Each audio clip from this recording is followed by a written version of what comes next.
Qurilish maydonidagi kamchiliklarni aniqlash uchun endi u yerga borish shart emas, chunki jarayonni sun'iy intellekt va onlayn kameralar nazorat qiladi.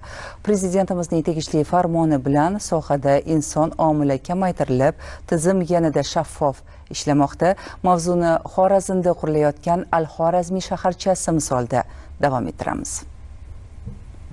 Onlayn kuzatuv markazi endilikda hozirda Xorazmdagi 100 dan ziyod qurilish obyektlarini 400 dan ziyod kameralar orqali nazorat qilish imkoniyatiga ega bo'ldi. Sir emas, bundan 4-5 yil oldin ayrim qurilish jarayonlarida hali qurilishi tugallanmasdan turib o'pirilib tushgan uylar ham bo'lgan. Bir so'z bilan aytganda 2025-yildan boshlab yangi tizim ishga tushdi va barcha viloyatlarda qurilish jarayonlarining shaffofligini ta'minlashga juda katta ahamiyat berilmoqda. Sun'iy intellektga integratsiya qilingan tizim davlat nazoratini raqamlashtirish, shaffoflikni ta'minlash, inson omilini kamaytirish, korrupsiyani oldini olishda muhim ahamiyatga ega. Hozirga kelib joriy yilning o'zida 680 ta obyektimizda kamchiliklar aniqlangan va inspektorlarimiz tomonidan yozma ko'rsatmalar berilib, bartaraf qilinib kelinmoqda. O'tgan oyning o'zida 20 ta kamchilik aniqlanib, tezkorlik bilan inspektorlarimiz tomonidan obyektda kamchiliklar bartaraf qilindi. Hozirda obyektlarimizga o'rnatilib turgan kameralar orqali sun'iy intellekt jalb qilingan. Sun'iy intellekt orqali aniqlangan kamchiliklar to'g'ridan-to'g'ri inspektorga boradi va inspektorlarimiz tomonidan yozma ko'rsatmalar berilib, o'z vaqtida bartaraf qilinib kelinmoqda. Bu esa ochiqlikni, shaffoflikni va tezkorlikni raqamlashtirish tizimini joriy etishga yordam beradi. 1-avgustga qadar Xorazm viloyatida qo'shimcha yana 270 ta obyekt kameralar bilan jihozlash va integratsiya qilish rejalashtirilgan.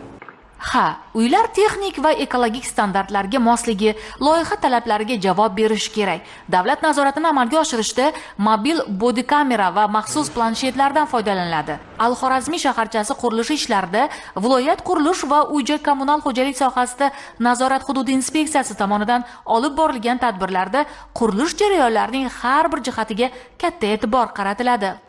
Xorazm viloyati Urganch tumani Oqariqlar mahallasidagi yangi Al-Xorazmiy massivida buyurtmachi Kyoto Plaza Hotels MCJ tomonidan 12 qavatli turar joy majmuasi qurilmoqda. Prezidentimizning PF 66-sonli farmonida belgilab berilgan vazifalarga muvofiq ushbu qurilish obyekti ham onlayn kuzatuv kameralari bilan to'liq qamrab olingan bo'lib, inspeksiyaning onlayn kuzatuv markaziga ulangan va qurilish obyektimiz doimiy nazoratga olingan. Qurilish sohasi bundan 8-9 yil burun oqsaqlanib qolgan denadi-da. Bir baland imoratlarni ko'rmaganmiz-da. Xuddiki bizning xalqimiz bunday ishni qilib bilmagandek tuyular edi-da. O'zi Xorazmda 4-5 qavatli binodan ortiqchasini qurish bo'lmaydi degan ayrim yerlarda shu gaplar bo'ldiki, buni qurish taqiqlandi. Xuddiki biz zamonaviy baland inshootlarni qura olmaydi bizni quruvchilar degandek fikrga kelar edi odamlardan. Mana qilsa bo'lar ekan. Prezidentimiz bunga katta yo'l ochib berdi. Xorazmda bugun hattoki 16 qavatli binolar ham qurilib turibdi. Men o'ylayman, bundan ham baland binolar bo'ladi. Davlatimiz hozir juda katta yutuqlarga erishib, qurilish sohasida oldingi qatorga turibdi desak ham hech xato qilmagan bo'laman. Prezidentimizga rahmat. Bunday katta ishlarni qilishga bizga yo'l ochib berdi. Imkoniyat yaratib berdi.